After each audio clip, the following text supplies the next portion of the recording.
Does OOTP overrate 19th century players? Or what about the really obscure players? You know, the guys who in real life didn't really get any playing time at all. Does OOTP overrate them? I had to ask myself these questions after my random debut draft. Well, let me show you. So, as you already know, I've made a couple of overpowered players for this league. I did it just for fun.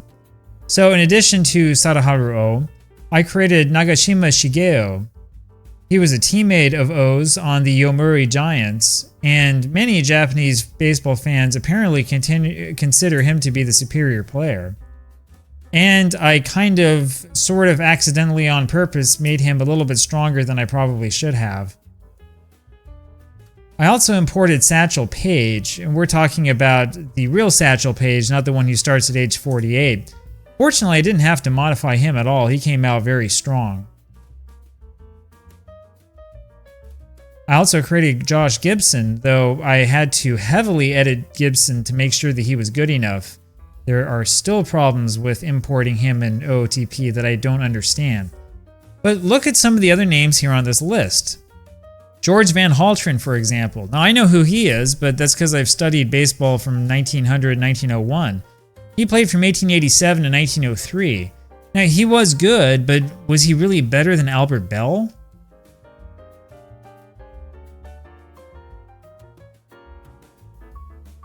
We drafted Jimmy Bannon with our first round draft pick.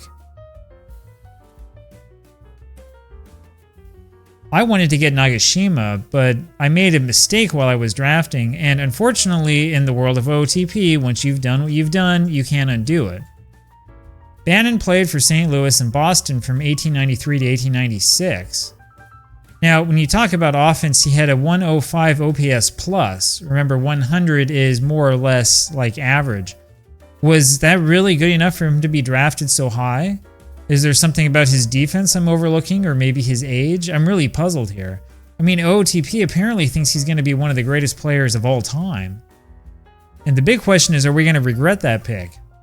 A couple other surprises in the first round. For example, Jim Fogarty, who played for Philadelphia in the 1880s, was a first-round draft pick for the Cleveland Indians.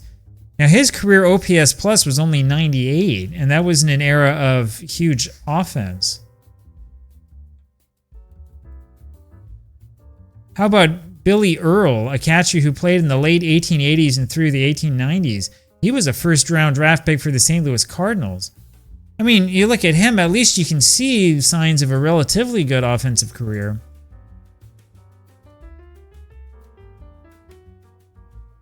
It's still a little bit strange to me. There are other strange picks as well. For example, catcher Johnny Schultz, who I've never heard of, was picked in the first round by the Philadelphia Athletics. I looked at his stats and they don't look like anything special to me. He was never a full-time catcher in his major league career. I really don't know what's going on. I looked at his minor league stats and they don't look that great, so what gives? Anyway, the draft was a little bit crazy. We were fortunately able to pick up that overpowered Lefty Grove I made in the second round. And overall, I think we made out pretty well. So our pitching staff includes Grove as well as Barry Zito.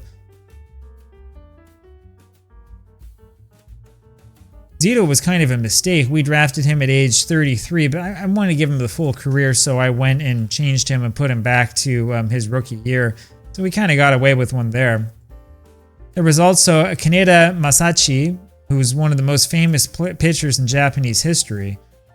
He was another one of my creations, of course, and he started his career in real life at age 16, which for some reason made him ineligible for the draft, so we pulled a few strings and were able to get him in the end. We also drafted Bobby Witt. Bobby Witt, who the AI thinks is better as a stopper or a closer than as a starter, so whatever. I mean, his stamina rating's not that great. And we also drafted some people that I'm certain you've never heard of. Ed Doheny, for example, is a pitcher who played from 1895 to 1903. He was one of the pitchers on the incredible 1902 Pirates. And then there's Earl Moseley, who pitched for Boston in 1913 and Cincinnati in 1916, both times with very questionable effectiveness, and who OOTP thinks is going to be pretty good. We also got Kazuhiro Sasaki, who I know a lot of you will recognize. I gave him a little bit of a boost as well. I changed his age down to 23, kind of nerfed his initial stats a little bit to fit the Japanese mold. Not to make him a superstar, but to give him the chance to have a full career. Now, that's our pitching staff. The lineup is not quite as impressive. In addition to Bannon, we got a 33-year-old Al Bunbury. We also picked up a guy named Dib Williams, who is an extremely obscure player. He played in the 1930s, mostly for the Philadelphia Athletics. Dibs to you if you've ever heard of him. We also got a 35-year-old Dick Allen to play first base, which gives us a little bit more power.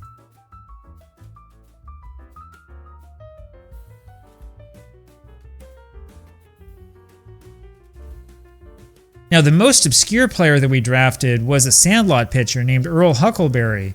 He pitched 6 2/3 innings in one game for the Philadelphia Athletics in 1935. We'll talk more about him a little bit later.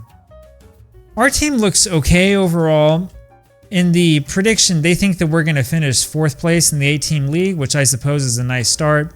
Makes me feel a little bit better too, because then I know that I wasn't totally cheating with this team.